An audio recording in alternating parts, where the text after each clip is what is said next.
Good morning, my dear students. Welcome to your English class. This is going to be for my 10th grade students. But before getting started with this explanation and with this video, I would like to start with a quote for you to think about. Okay, so pay attention to this.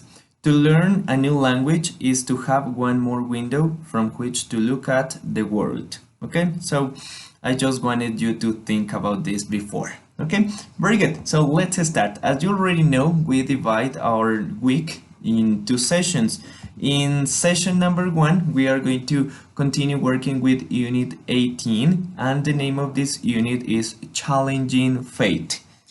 In session number 1, which is going to be for today, we are going to start working with the grammatical aspect, and the topic that we are going to be talking about is the third conditional, and this is going to be on your Prepare Students book, page 104. Okay, after that we are going to continue with some vocabulary, and in this section you are going to be learning some phrasal verbs with the word get. Okay, and in order to finish with this session, we are going to continue with some listening comprehension exercises. Okay, so for session number 2, which is going to be for next class, we are going to continue with Unit 19, and the name of the unit is Against the Law. That day, we are going to start with some listening practice, and this is going to be with get format, and we are going to be developing gap filling exercises, and this is going to be carried out on your Prepare Students book, page 107.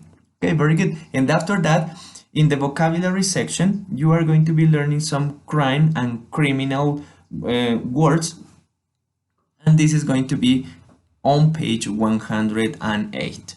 And finally, this day in the reading section, we are going to be reading an article about the decision. This is the title of this article, and we are going to be talking about this. Okay, very good, my dear students. So in this video, I am going to start with the explanation of this grammatical aspect, and the topic that we are going to be learning in here is the third conditional. So I hope you pay attention to this, you take notes, and if you have any question, please let me know when this video finishes in our class. Okay, so let's start with this.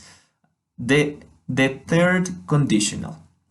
Before getting started with this, I would like to start with this situation. So pay attention to this. First of all, let's read this. You're fired. And let's see what happens in here. He was late for work many times, so he lost his job. Pay attention to this section, because in this we are going to be working. If he hadn't been late, he wouldn't have lost his job. Okay, so take your time to analyze this situation and all these facts. Okay, so now we are going to take this example, this one, in order to explain this topic. Very good. The third conditional. It is used to describe an imaginary situation in the past. Pay attention to the connecting words, the keywords in here, imaginary and the past. Okay, so let's see this example, and in this example we are going to learn the general structure for the third conditional. If he hadn't been late, he wouldn't have lost his job. Okay, the translation into Spanish would be like this. Si él no hubiera llegado tarde, él no habría perdido su trabajo. Okay, so let's see the structure in here. This clause is called the conditional clause, or also it could be called the if clause. Okay, very good. Let's continue. The other one, this one, is called the main clause. Okay, so very good. So pay attention to this. We have the conditional clause in here, and we have the main clause. Let's pay attention to the grammatical tense that we are going to use in each clause. In the conditional clause, we are going to use the past perfect structure, as you can see that it is underlined in here. Okay, and in the main clause, this is the structure that we are going to use. The word good and the present perfect. Okay, very good. So this is the main structure that we are going to have in the third conditional. Now we are going to see some different uses of this one. The third conditional with the structure would have. Okay, we use this structure in order to talk about imaginary situations in the past. Let's see some examples in here.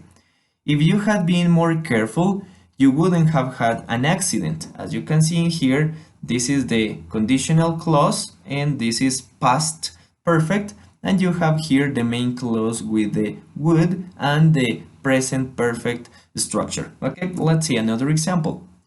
If she had studied harder, she wouldn't have failed the year. The translation into Spanish would be like this. Si ella hubiera estudiado más fuerte, más duro, ella no habría perdido el año. Okay, very good. Let's see this example. They would have bought a car if the bank had approved the credit. Okay, this is only in here I have changed the main clause in the beginning, and the if or the conditional clause I have included in the last part. Okay, so pay attention that you include a comma when you have the if or the conditional clause at the beginning, but if you include the main clause, it is not necessary to include the comma in here. Okay, very good. So we are going to continue with another use of the third conditional.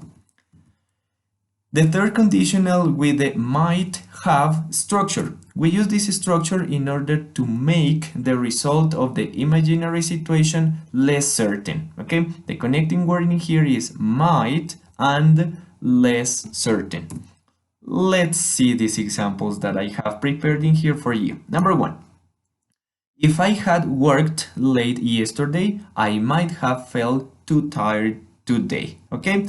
Si yo hubiera trabajado hasta tarde ayer, yo podría haberme sentido demasiado cansado hoy. Okay? Very good. So again, this is the conditional clause and this is the past perfect structure. This is the main clause and this is the might plus the present perfect structure. Let's see more examples. If she had cooked dinner for him, he might have been so happy. Okay, let's see the last example in this section. They would have learned more if they had practiced at home. Okay, again, in here I have included the main clause at the beginning of the sentence, so for that reason it is not necessary to include the comma in here, and after that we have included the conditional clause. Okay, they would have learned more if they had practiced at home. Ellos habrían aprendido más si ellos hubieran practicado en casa. Okay, very good. So now we are going to continue with the last use of the third conditional with the could have structure, and we use this structure in order to describe an ability to do something that didn't happen. Okay, pay attention to this. Could, ability, didn't happen. Okay, let's see these examples. If I had worked longer hours, I could have earned more money. Si yo hubiera trabajado horas más extensas, yo podría haber ganado más dinero. Okay, so this could is in here with the meaning of an ability. Okay, so that's the difference with might. Might is for possibility and could is for an ability that didn't happen. Okay, let's see more examples. We could have learned to drive if we hadn't missed the lessons. And the translation into Spanish would be like this.